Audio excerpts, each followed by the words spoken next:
आपण पाहत आहात ए स्टार न्यूज चॅनल आणि हे आहेत आजच्या ठळक बातम्या.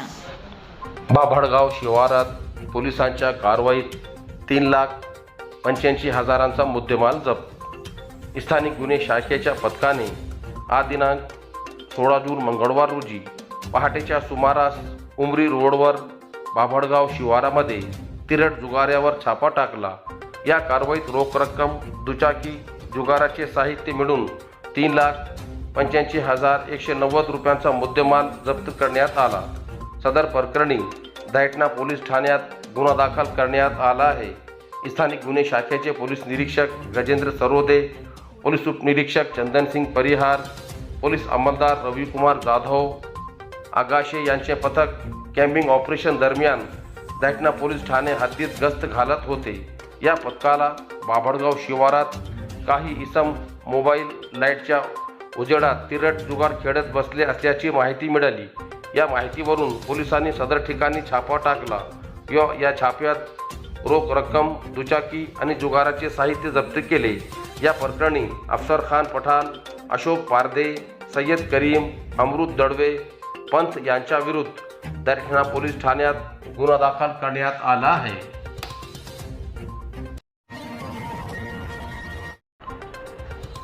बोरी जिल्हा परिषद शाळेत प्रवेशोत्सव कार्यक्रम संपन्न. जिल्हा परिषद उर्दू प्राथमिक शाळा बोरी येथे नवीन शैक्षणिक वर्ष 2026-27 ची सुरुवात शाळा प्रवेश महोत्सवाने करण्यात आली. या कार्यक्रमात प्रमुख उपस्थितीमध्ये परभणी जिल्हा परिषद सदस्य शालिनी चौधरी व पंचायत समिती सदस्य लक्ष्मी राहुल कनकुटे होते. मान्यवरांच्या हस्ते बोरी जिल्हा परिषद शाळेतील सर्व विद्यार्थ्यांचे पुष्पगुच्छ देऊन स्वागत करण्यात आले. तसेच नवीन पाठ्यपुस्तक व गणवेश वाटप करण्यात आले.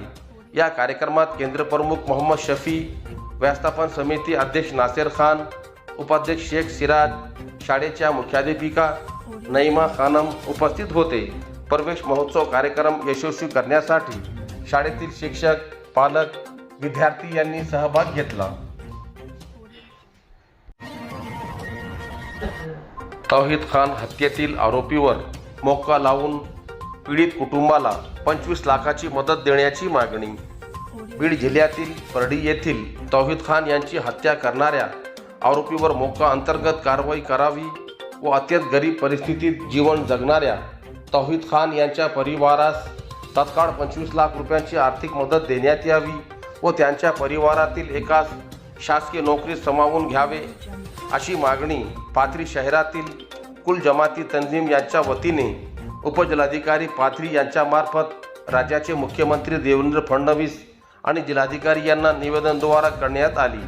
दिलेल्या निवेदनावर हाफिज अब्दुल जब्बार, समीर बाबा खान, नगरसेवक मुजीब आलम खान, नईम अन्सारी, आकिफ खान, अशफाक सौदागर, अल्ताफ अन्सारी, पत्रकार अहमद अन्सारी, अयूब खान, अनवर खान, शेख अझहर, मोहम्मद इलियास बागबान, इम्रान अन्सारी, रईस खान यांच्यासह आदींच्या स्वाक्षऱ्या आहेत.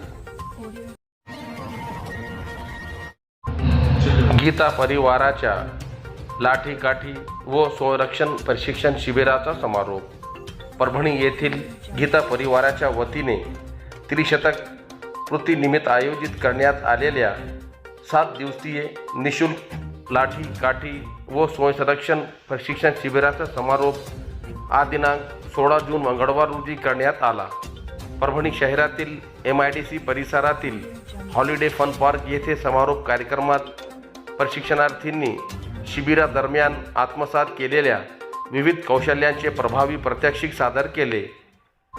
संरक्षण तंत्र, लाठीकाठी संचालन, लाठीकाठी युद्ध, गोपुरम, सूर्यनमस्कार, निशस्त्र युद्ध, प्रार्थना तसेच स्नायू बळकट करणाऱ्या विविध व्यायाम प्रकारांचे सादरीकरण उपस्थितांच्या विशेष पसंतीस उतरले.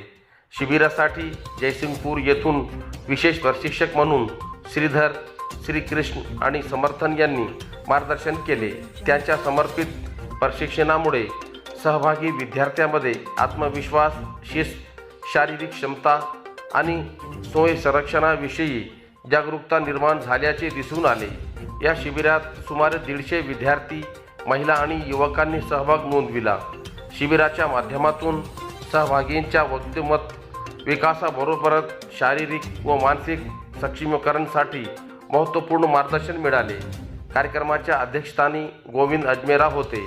प्रमुख अतिथी म्हणून अरबिंदो अक्षरज्योती शाळेच्या संस्थापिका शशी अय्यर उपस्थित होत्या, तर बालरोग तज्ज्ञ डॉक्टर राजगोपाल कालानी यांची प्रमुख उपस्थिती लाभली.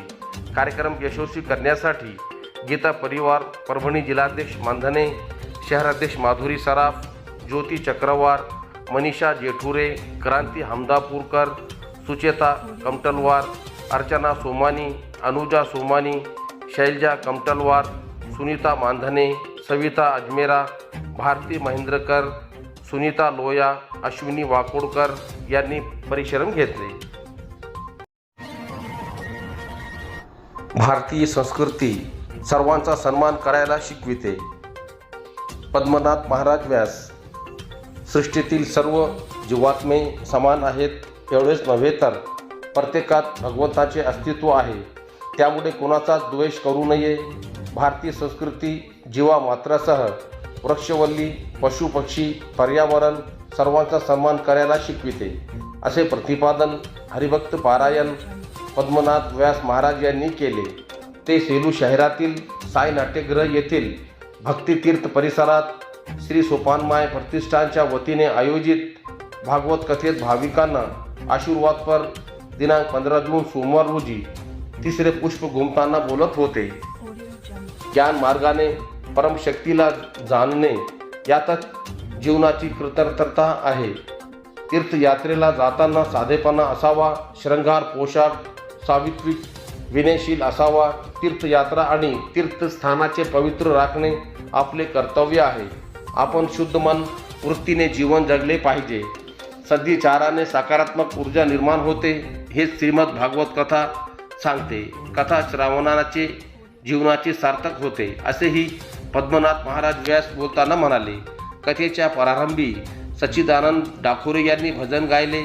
सूत्रसंचालन प्रकाश कुरुंदकर, अनिल रत्नपारखे यांनी केले. श्रीमद भागवत कथेत मीना शशिकांत कुलकर्णी, सुनंता शरद कुलकर्णी, रवी मुळावेकर, रवी कुलकर्णी, नारायण इक्कर, गौतम सूर्यवंशी, सर्जेराव लहाने, रामराव गायकवाड, मंगल शरद ठाकर, कांचन सुरेश शिवाडे, भाग्यश्री पांडुरंग पाटणकर, डॉक्टर काशीनाथ पल्लेवाड यांच्या हस्ते आरती करण्यात आली. कथेस भाविक भक्त मोठ्या संख्येने उपस्थित होते.